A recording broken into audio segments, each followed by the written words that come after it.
record. Action. Assalamualaikum warahmatullahi wabarakatuh. Waalaikumsalam. Waalaikumsalam warahmatullahi wabarakatuh. Bang Ujan, hari ini kita akan menyapa anak-anak hebat Indonesia. Iya. Ya, materi pelajaran kita adalah menulis teks editorial. Jadi Bunda ini udah buat video pembelajaran beberapa waktu yang lalu untuk materinya struktur dan kebahasaan dalam teks editorial. Baik, jadi hari ini kita akan membahas tentang bagaimana menulis teks editorial. Tapi kali ini video pembelajaran yang disampaikan oleh Literasi Binjai KBKC agak beda sedikit nih Bang Ujan. Biasanya kan Bunda ngambil materi, kemudian menyampaikan materi, tapi kali ini ada narasumbernya langsung dan kita kemas dalam pembelajaran kayak podcast gitu Bang Ujan. Oke, siap Bunda. Bang Ujan, sapa dulu anak-anak hebat Indonesia. Kita kelas 12 nih. Halo adik-adik pelajar SMA kelas 12 di Kota Binjai. Saya Hujan Tarigan. Se-Indonesia loh Bang Ujan. Se-Indonesia dia? Oh ya? Iya, yang nonton ini di YouTube kita tadi? ini iya. Oh, di YouTube berarti. Halo adik-adik pelajar se-Indonesia di kelas 12 khususnya yang hari ini sedang mempelajari soal editorial ya? Iya. Iya. Nah, saya Hujan Tarigan, saya editor di sebuah media online namanya medanbagus.com. Saya sudah bertugas menjadi wartawan sejak 2004 dan alhamdulillah sampai hari ini masih menulis dan membuat liputan. Iya. Nah, adik-adik di Indonesia ya. Hari ini kita akan langsung bahas tentang tajuk rencana atau editorial.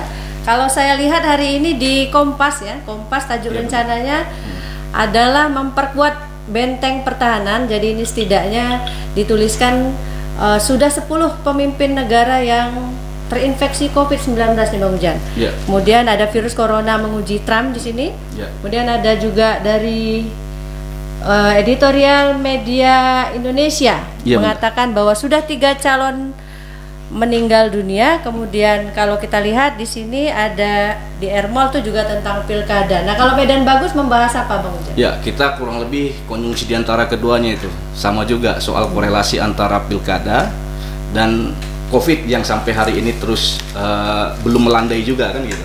Ini peristiwanya itu. Jadi hari ini kan kita akan fokus bagaimana membahas bagaimana menuliskan teks editorial. Iya, jadi kenapa Bang Ujan? Saya udah lihat-lihat kenapa berbeda ya. Berbeda apa yang diangkat dalam editorial satu media ke media yang lainnya. Nah, jadi biasanya Bunda setiap redaksi media itu kan memiliki kebijakan sendiri nih ya. Ada fokus-fokus tertentu peliputan yang menjadi sorotan di setiap media. Dan ketika dia menjadi sorotan, dia pasti akan disikapi.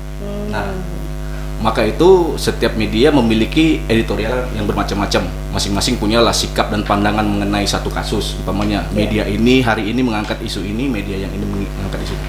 Tapi secara keseluruhannya ini saling berkaitan kok. Gitu. Jadi antara tadi satu media berbicara soal pilkada, satu media berbicara corona. Karena kan peristiwanya hari ini memang itu dia Bunda. Peristiwa-peristiwa yang hangat dan aktual ya. Iya. Jadi memang editorial ini tidak bisa terlepas dari peristiwa yang sedang hangat dan panas-panas yang sedang diperbincangkan. Ya. Tapi dalam editorial itu Bang Ujan ada nggak ya pesan-pesan dari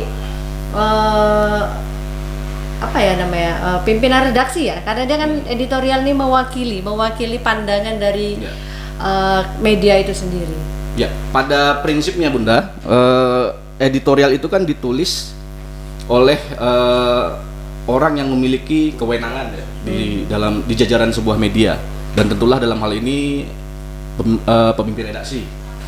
Nah, sikap yang dituliskan atau opini yang dibangun oleh si pemimpin redaksi itu mewakili perusahaannya, medianya. Jadi bukan opini pribadi. Nah, jadi dia berbicara soal bagaimana sikap sebuah media tempat dia bekerja itu melihat situasi dan perkembangan hari ini. Berarti bisa jadi ada pesanan khusus dari yang punya ini ya. Gitu ya. Tapi kita nggak ke sana nih Bang Ujan. Kita hanya bicara yang sederhana. Sederhananya apa yang harus dimiliki oleh seorang pemimpin redaksi supaya editorialnya atau tajuk rencananya dia memang betul-betul menyuarakan hati rakyat gitu.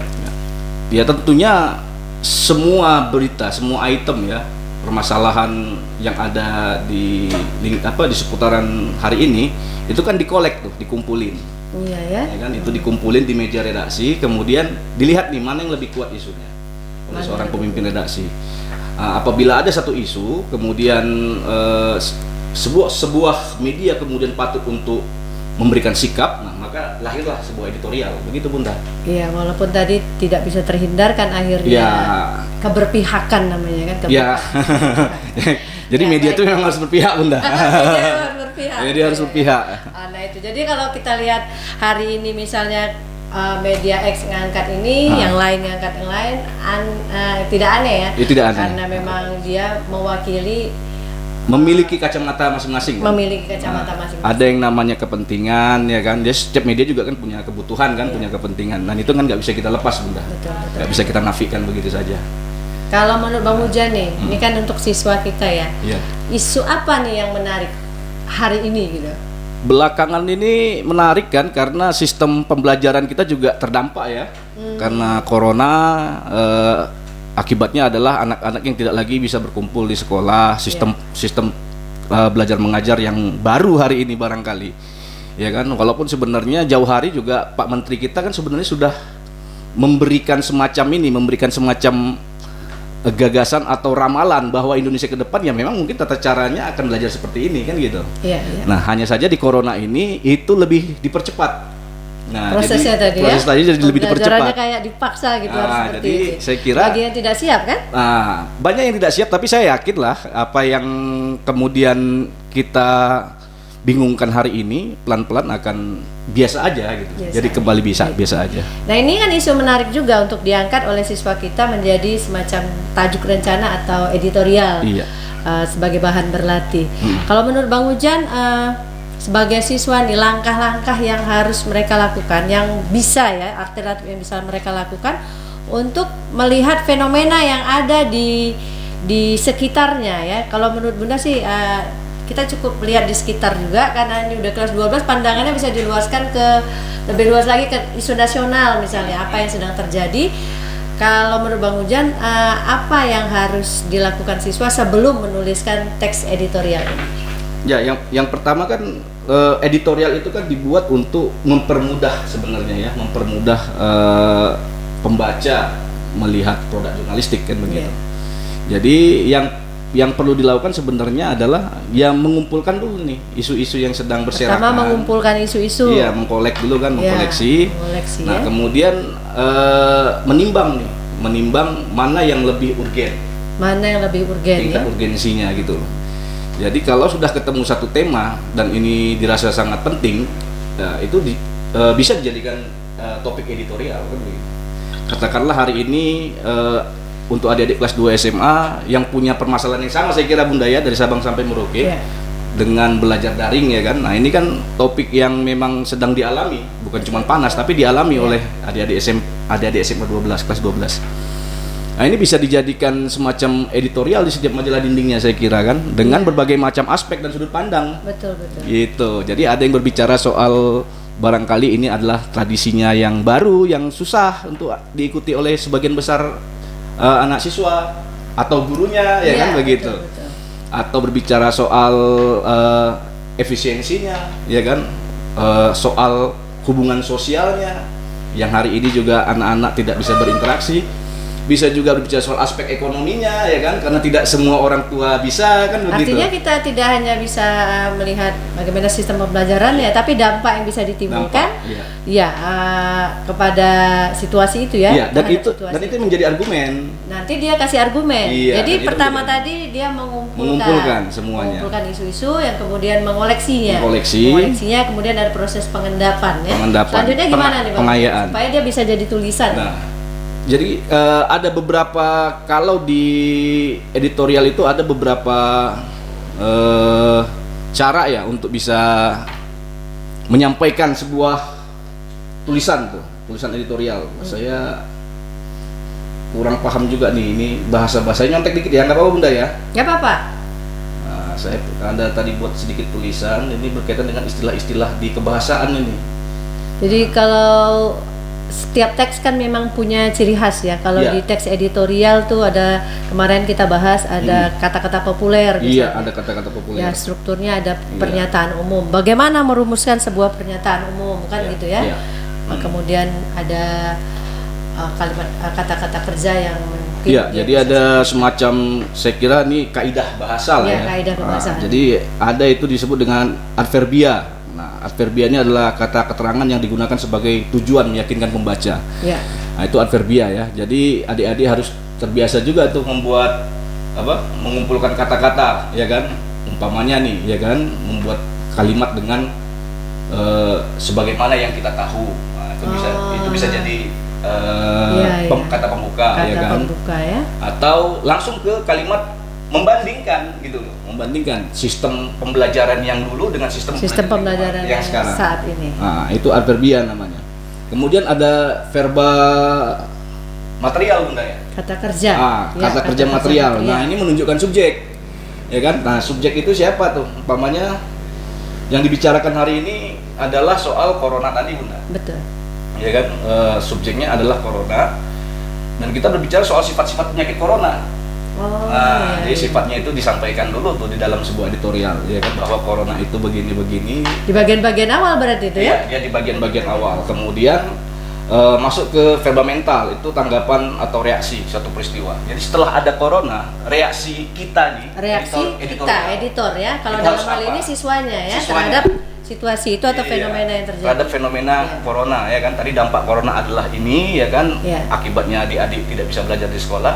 Kemudian verba mental itu adalah bagaimana mensikapinya, reaksi. Iya. Kan gitu. Sikap si penulis ya, atau Iya. redaksi atau si siswa tadi ya. Iya, kemudian ada yang namanya verba relasional. Jadi hubungan antara Hubungan. corona dengan sikap yang mau kita ambil. Terhadap pembelajaran daring misalnya. Iya, ya? terhadap pembelajaran daring. Iya, iya.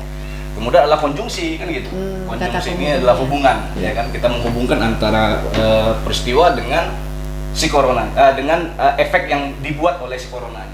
Ya karena di dalam strukturnya itu kan ada pernyataan umum, Ada kemudian pernyataan ada umum. argumentasi. Berarti konjungsi relasionalnya di situ ya, atau sebab akibat dia Ada nanti. sebab akibat, ada kausalitas di sana. Jadi itu bentuknya adalah argumentasi tentunya. Argumentasi, ya. Dan sebelum kita sampai di argumentasi sebenarnya ada juga di pembandingnya gitu. Oh, Nah, jadi iya. kan adik-adik juga bisa bilang begini, corona itu sebenarnya tidak 100% merugikan gitu.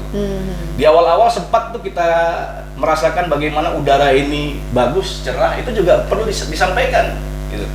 Ketika buruh-buruh pada libur, asap Iya, pabrik tidak ada, itu juga kan fenomena gitu.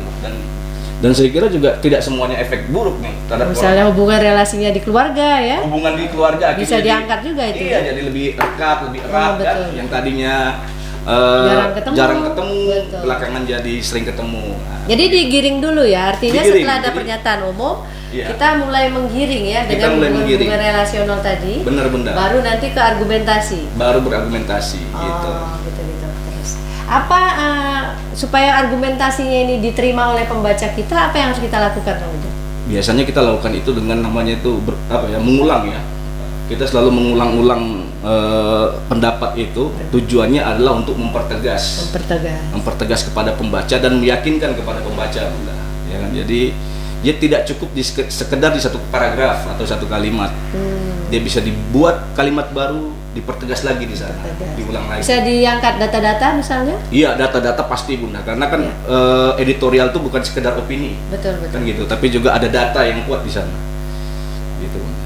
Untuk mengakhiri sebuah teks editorialnya gimana, Bang Ujo? Caranya supaya pembaca kita juga kalau Bunda sih sebuah tulisan itu juga bisa membuat orang berpikir ya, Iya. berpikir bahwa oh iya seperti ini, membuka kacamata Iya. kita terhadap bahwa sebuah persoalan itu perlu kita lihat dari sisi yang X, A, B dan seterusnya. Nah, itu adik-adik ini kalau membuat tulisan editorial, pesan saya itu jangan lagi menggurui pembacanya. Oh, Jadi oke. biarkan saja itu pembacanya dibiarkan lepas untuk memikirkan sejumlah fenomena, data, fakta yang sudah kita sampaikan dalam editorial. Di dalam struktur teks editorial tuh ada yang namanya penegasan kembali, Bang Ujan. Iya. Tapi menurut Bang Ujan kan itu bukanlah semacam mendikte ya, atau Itu bukan memberi- mendikte. Jangan mendikte itu. Iya. Triknya seperti apa, Bang? Nah, jadi kalau umpamanya ada satu permasalahan nih ya, corona, kita mempunyai argumen, kita punya pendapat bahwa sebenarnya corona ini berbahaya, tapi tidak begitu fatal gitu loh. Dia artinya begini, kita mau berkampanye soal bagaimana bisa agar semua orang taat pada protokol kesehatan, menggunakan masker, kan gitu. Kita bisa menyampaikannya tidak seperti yang sudah-sudah nih Bunda, yang dilakukan oleh Satpol PP atau yang lain-lainnya ya kan, memaksa orang untuk pakai kalau nggak ditilang. Tidak. Dalam sebuah kalimat editorial itu, dalam teks editorial, kita bisa merangsang atau memframing pembaca agar dia kemudian berpikir bahwa menggunakan masker itu memang penting. Begitu Bunda. Dengan alasan-alasan argumentasi yang di atas ya, kan, yang di bawah kita kasih pemikiran baru. Pemikiran baru. Nah, jadi walaupun dia tidak dampaknya itu tidak mesti harus parah ya kan, harus ada orang dulu yang kejang-kejang di depannya. Tidak mesti begitu, tapi orang bisa melihat bahwa masker itu memang penting. Iya, iya. Gitu, Bunda. Menarik sekali nih Bang Ujan. Triks dan tipsnya ya untuk menulis sebuah teks editorial. Mudah-mudahan ini bisa membantu adik-adik kita, meyakinkan bahwa mereka juga mampu, karena yang dilihat adalah hal-hal yang terjadi di fenomena sekitarnya, tetapi juga perlu membaca situasi atau isu-isu nasional yang terjadi ya. Karena saya yakin walaupun masih siswa, tapi mereka punya pemikiran yang cukup luas, bagus. Sekarang mereka bisa melihat berita itu, bahkan teks editorial ini kan bisa kita lihat dalam tayangan televisi, misalnya Metro ya. Metro itu kan mengangkat media teks editorialnya ke dalam bentuk berita juga yang disampaikan dalam bentuk dialog dan sebagainya. Nah, ini kan hal-hal yang perlu kita tanggapi secara positif, bahwa sebuah pemikiran itu bisa disampaikan dalam berbagai bentuk. Dan anak-anak pastilah punya kemampuan. Gimana Bang Ujan? Pesannya apa nih buat adik-adik supaya ada keyakinan, karena keyakinan ini kan penting ya, supaya mereka mau menulis gitu. Jadi pesan saya sama adik-adik ini, terbiasalah membaca, baik itu teks ataupun konteks, sehingga yang kita terima kemudian dalam segala dimensi bisa kita sampaikan. Ada yang lewat lagu, ada yang lewat gambar, ada yang lewat tulisan atau pemberitaan. Nah, jadi sejauh atau sebanyaknya kita melihat sesuatu, maka semakin banyak juga cara untuk menyampaikannya. Kali ini lewat teks editorial. Nah, hari ini lewat teks editorial. Gitu. Baik, para siswa se-Indonesia nih kelas 12. Mudah-mudahan apa yang dibincangkan hari ini bisa meyakinkan kita untuk menulis sebuah teks editorial dengan tips yang sederhana tadi Bang Ujan. Kalau kita ulang tadi adalah silakan baca editorial yang ada di media, bisa kita lihat dari YouTube atau dari media online langsung ya. Banyak sekali sekarang yang sudah media ini di online kan seperti itu. Lalu dia tangkap isu-isu apa yang menarik, kemudian bisa kita endapkan sebentar, kemudian kita oret-oret pernyataan umumnya, kemudian perhatikan juga kebahasaannya. Lalu buatlah framing atau argumen-argumen yang mendukung untuk isu-isu di atas.